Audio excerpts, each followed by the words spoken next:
Welcome to Hometown. I'm Daniel Austin. Each episode, we bring you stories of people and places that make our community a great place to live. Today we're at the recently renovated South Bank Riverwalk. Gone are the old wooden planks, replaced by brightly colored brick pavers that begin here at Friendship Fountain and extend under the Main Street Bridge over 3/4 of a mile eastward. One of the highlights of the renovation is the city's newest piece of public art by local mosaic artist Kate Garcia Rue of Rue Art Inc. This 60-foot mosaic is entitled Mirrored River, Where Do You See Yourself?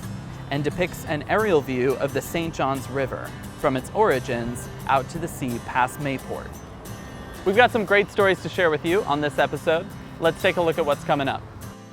On this episode of Hometown, childhood cancer survivor Taylor Sheeby details the story of her charity, With Love, created to serve and raise awareness of children battling cancer. The Lighthouse Archaeological Maritime Program seeks to interpret and better understand the maritime history of St. Augustine, the oldest port city in the nation. Jacksonville baker Callie Marie shares her story of how she became the food manager at popular coffee shop Brew 5 Points. And local band Wise River performs their song Siona. But first, local artist Hiromi Moneyhun talks about her journey as a paper cut artist.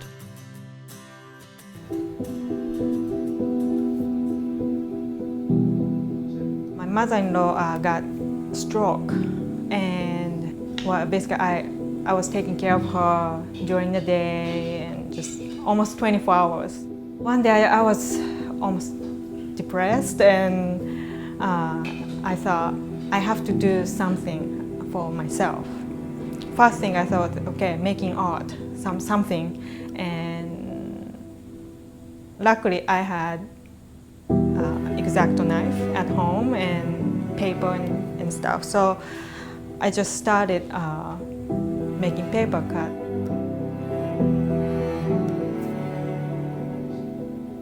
After I finished one piece, and I thought, oh, okay, I thought this is it. I can do this. I mean, not for like a serious art career, but wow, I think I can do it better, better. So that's how I started paper cutting. Well, I grew up in Japan in just normal middle class house. When I was a child, there's no electronic gadget, so pretty much play outside and indoor, watching TV, and my case drawing. I really don't know why I started to have interest in art. I guess something natural inside. Well, the paper cut was in one of my favorite children book. That particular children book with paper cut illustration just stays in my mind. That was the key, I guess, to now. Well, my daughter, I guess any children are fun to watch and funny. I used to take picture, every time I had a chance, just funny moment. I had many pictures of my daughter. Like after a few paper cut pieces are done, I thought, okay, now I want to make like a very original thing. And first thing I thought was, okay, those pictures of my daughter is perfect for this. So I guess my daughter is the, how to say, like my muse. So I guess everything affect like my paper cut. very time-consuming art. I love using my hand and my brain and not computer or laser cutting machine. It looks easy maybe, but physically painful, but also meditation to me.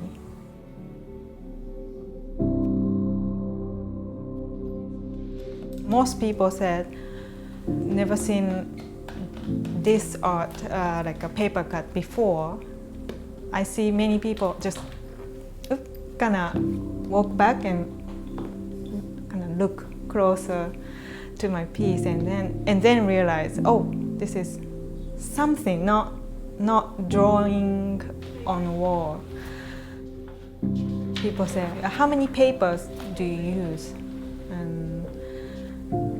And I said, just one paper.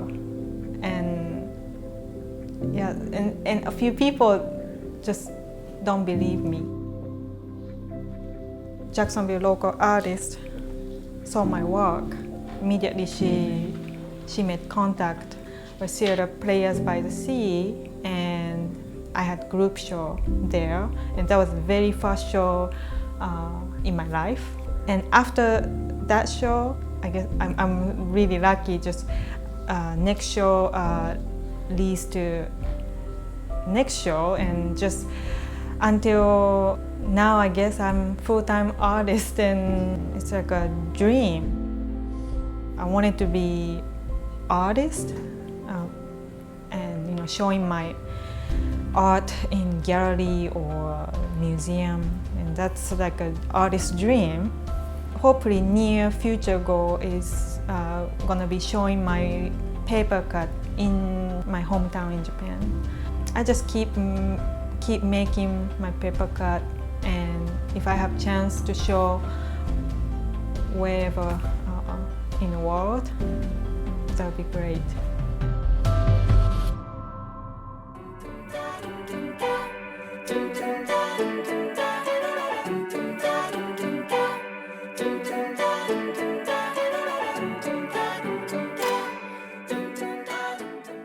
I wanted to do my first toy drive at Christmas time, and I was kind of turned away.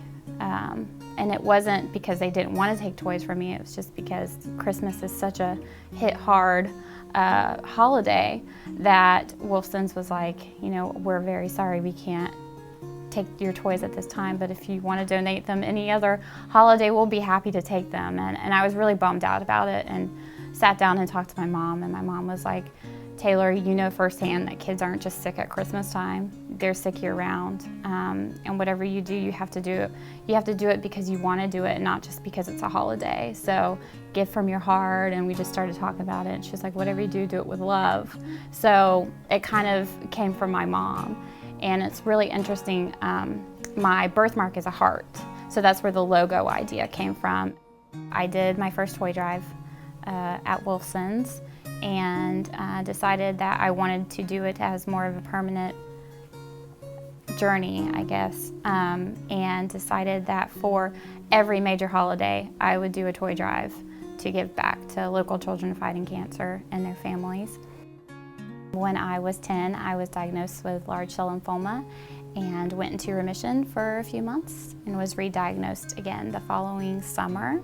So I would battle it for 2 years until I was 12. I did the chemo, radiation, and a bone marrow transplant, and I was officially put into remission at 21. Within the first year, I did just Wolfson's, and then the next year I started doing Nemours and eventually Ronald McDonald House. So I separate Valentine's Day, Halloween, and Christmas between the 3 facilities and host little parties for the families, do a big toy drop-off so that the kids can pick out whatever toys they want, and kind of just celebrate the child, connect to the families as well.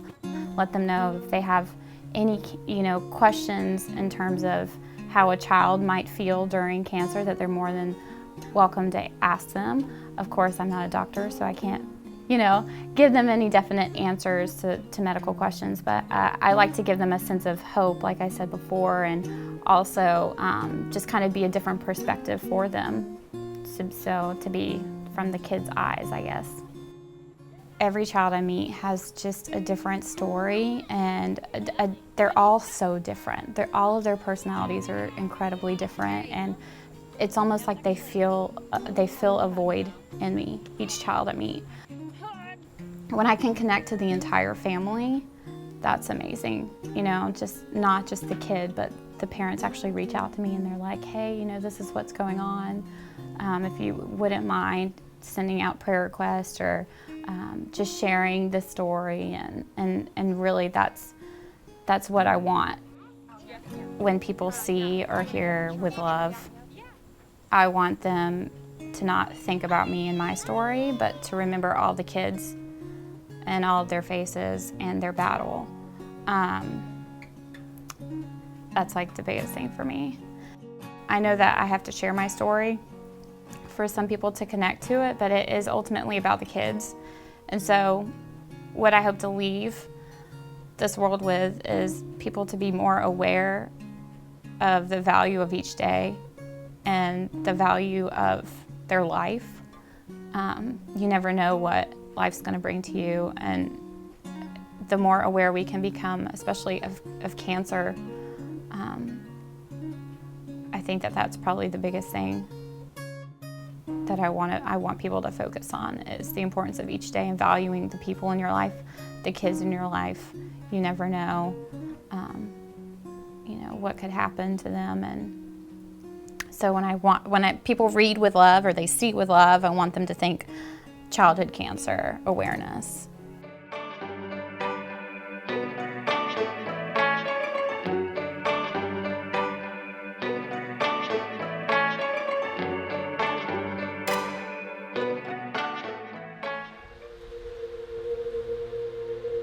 St. Augustine is the oldest port in the U.S., and so it's a wonderful place for an archaeologist to work. We've had ships coming and going to and from St. Augustine for 450 years.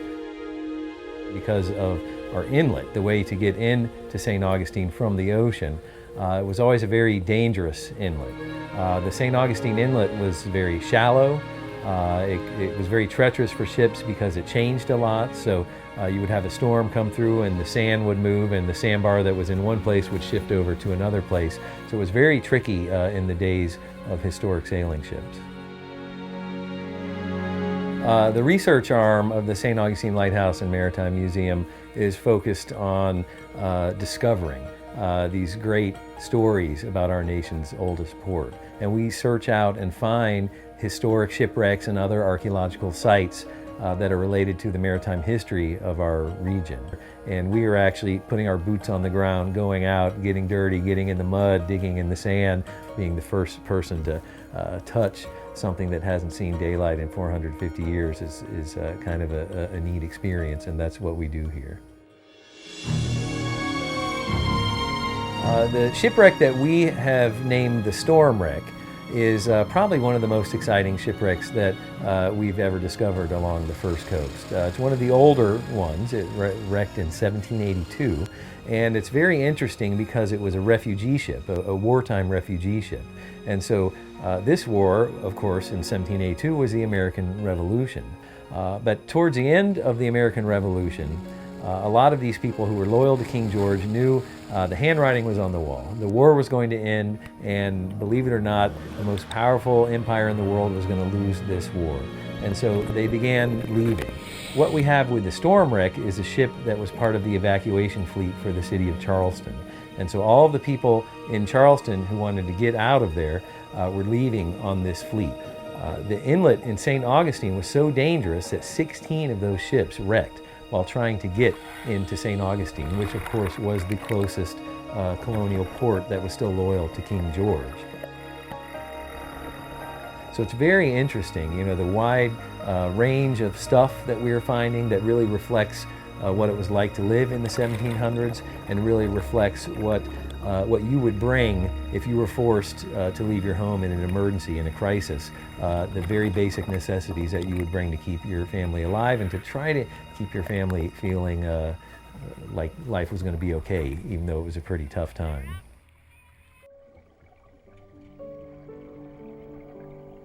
When we first found the storm shipwreck, of course, we weren't even sure if it was a shipwreck or not. We knew we had a magnetic target, and we sent divers down, and the divers probed beneath the sand, and lo and behold, they found some artifacts that were man-made.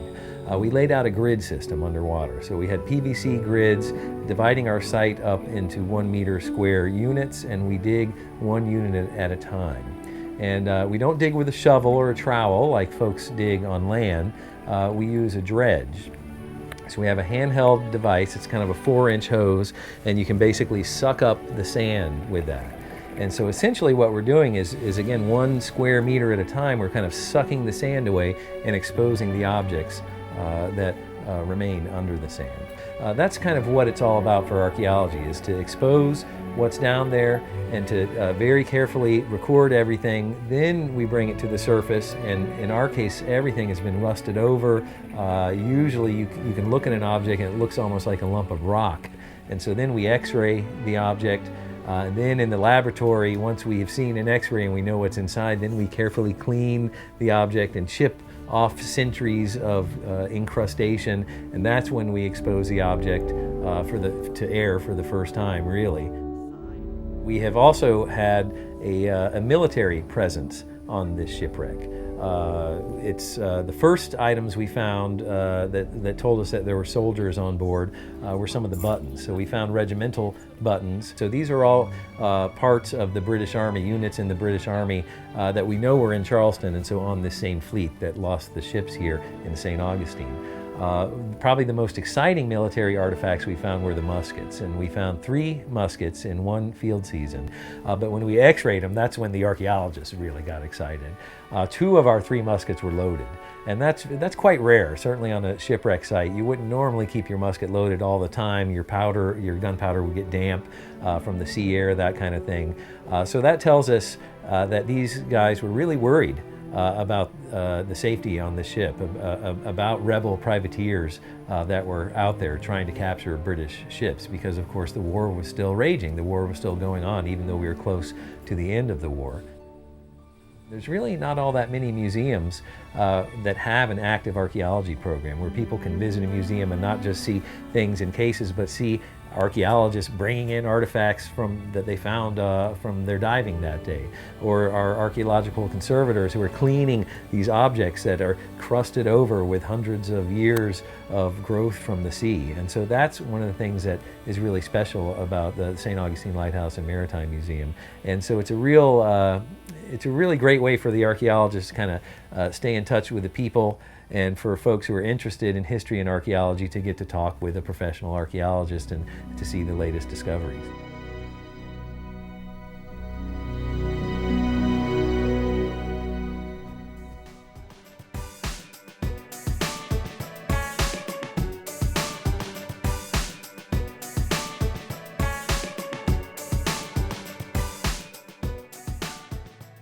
To get cake orders all the time, and cupcake orders, and I would bake them at my parents' house because I was 18 and 17. I still lived at home, and that was really hard.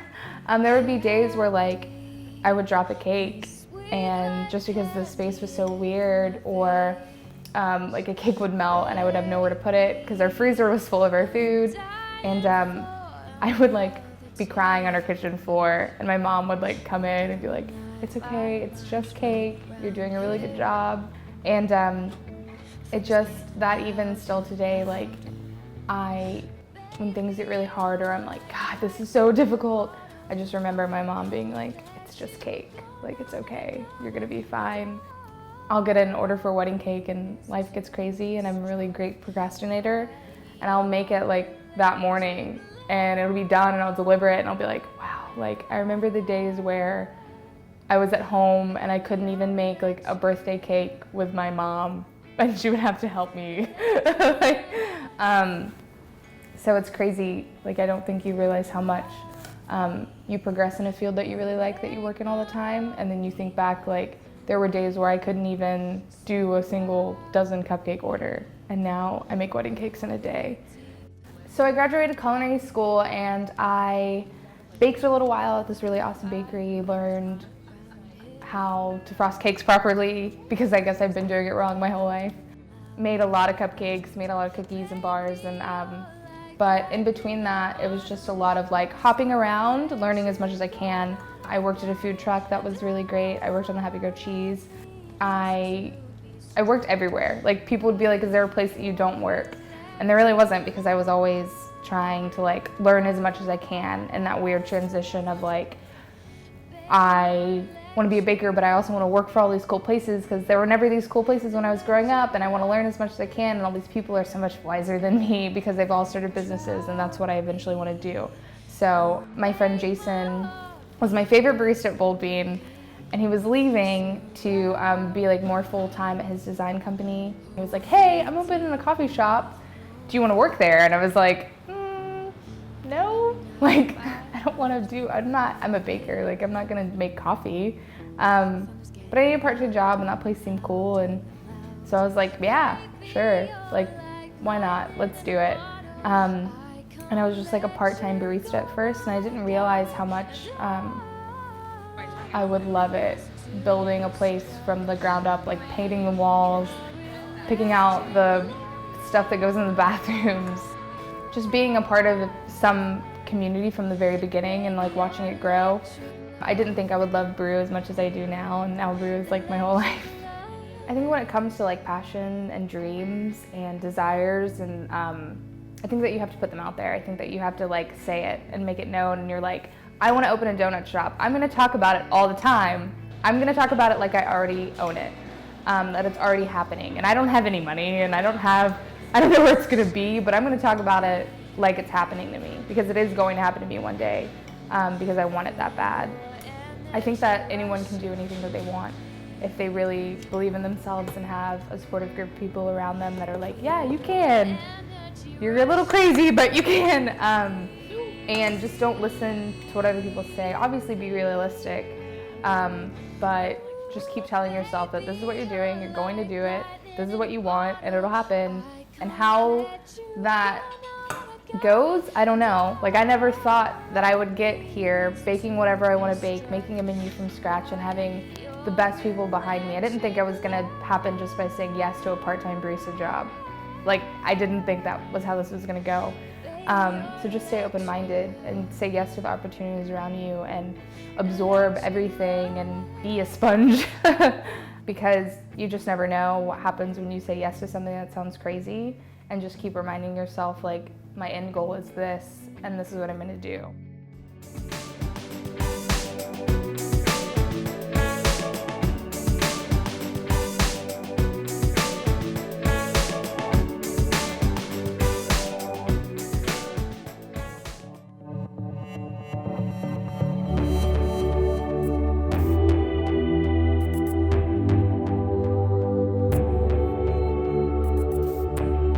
Wonder when the light stops fading. Now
To see this and other episodes of Hometown, visit wjct.org/hometown. 2015 is the year of the river, and there is certainly no better place to experience our mighty waterway than here on the South Bank Riverwalk, taking a stroll through the heart of our beautiful downtown. For Hometown, I'm Daniel Austin.